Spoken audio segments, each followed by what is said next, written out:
Global happenings today. We communicate. We analyze global news. Stay tuned.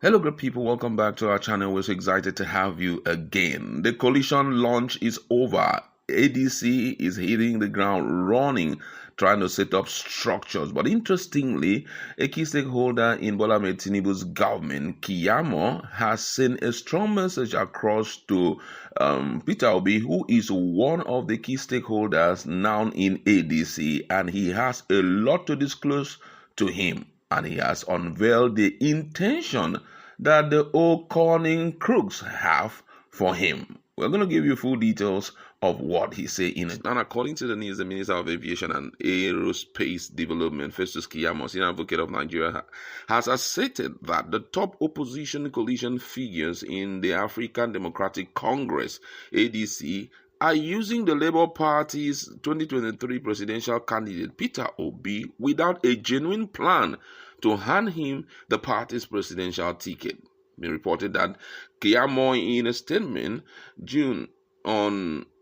yesterday, said that the coalition would lose Peter Obi's supporters if they fail to hand him the presidential ticket. Keyamo stated that the All Progressive Congress APC is unbothered by the coalition, stressing that the party has grown stronger since 2023 election, while the opposition has weakened since then. In his words, and I quote, he said, "The person who the old Cunning guards want to take for a ride in all of this is Peter Obi. They want his vote, but don't want to give him their presidential ticket because this is Atiku's show. Simplicita. If you do not give Peter Obi the presidential ticket, you lose his supporters. It is simple as that. And how can you make someone who won 2 regions in the last election, Southeast and South-South, a running mate to the person who won only 1 region, Northeast? When the dust settles, you discover that PDP and Labour Party have lost something. The ADC has only gained something like a caricature, but the APC has lost absolutely nothing. Since the 2023 election, the APC has become stronger while the opposition parties have been fragmented and have become weaker. For now, let us face governance and allow them exercise their constitutional right to associate and assemble." Keyamo also described the movement of top opposition figures into ADC as a development that has significantly strengthened the APC ahead of the 2023 or 2027 general election. He argued that the public alignment with the ADC constitutes an effective abandonment of the individual's original party, warning that such cross-party affiliations are unconstitutional. Keyamo also stated that the coalition is a faction of the People Democratic Party led by former Vice President Atiku Abubakar in desperate search for 2027 presidential ticket. In his word, he says, "What happened with the movement of the so-called coalition into the ADC is the greatest factor that has strengthened the APC ahead of 2027 election. By law, you cannot operate from or belong to 2 or multiple political parties. So it is safe to say that their open declaration for ADC today is a clear abandonment of their previous parties. In fact, belonging to 2 political parties is a grounds for disqualification in an election. The majority of the old guards in the PDP who have apparently lost control of the party have been pushed out by the younger talk. That is why the gathering today was a conglomerate of former this and former that of the PDP. No matter how you look at it, this is just Atiku's faction of PDP in desperate search for the 2027 presidential ticket, nothing more, nothing less."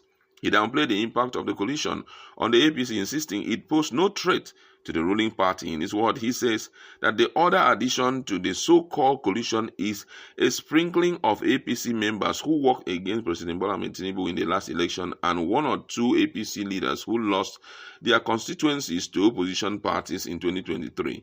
Their movement, therefore, takes nothing away from the APC. It is actually better for the APC because it is just a case of totally extracting the gems that was eating the kola nut from within.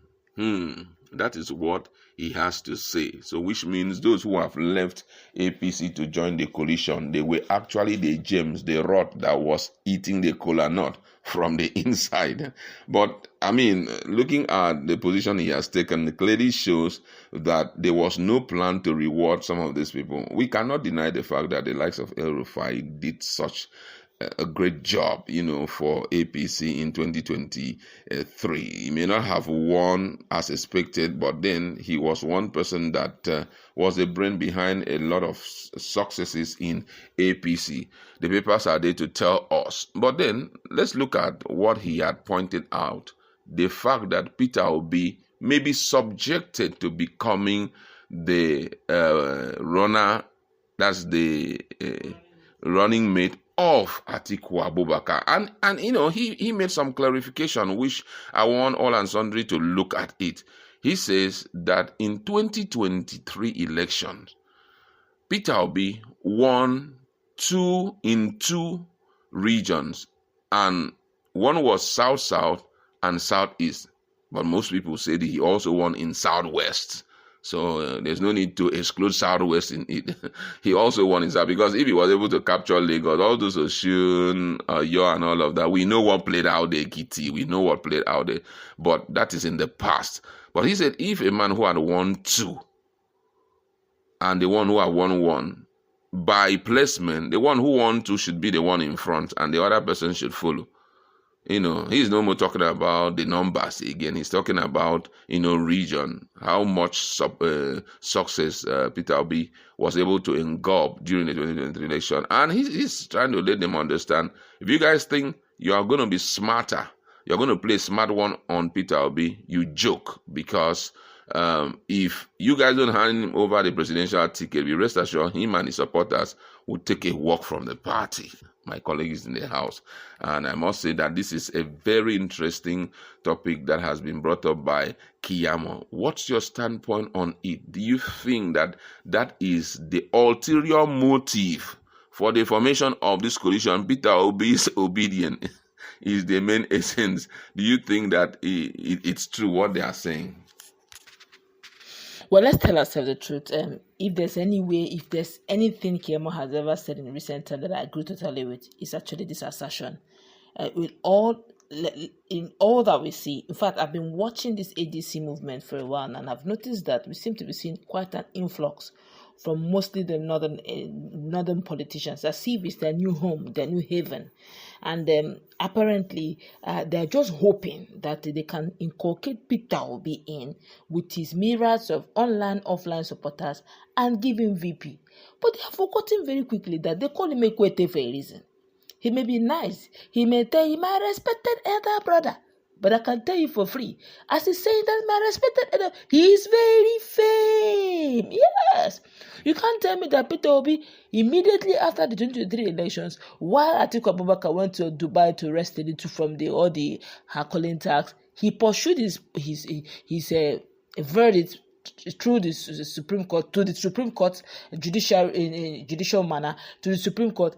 After they gave him the verdict, he stayed just about a week or two. He started his campaign, building bridges, going to the north, all of that from his personal money. All of this he did for him to become VP. Hey, my Jesus.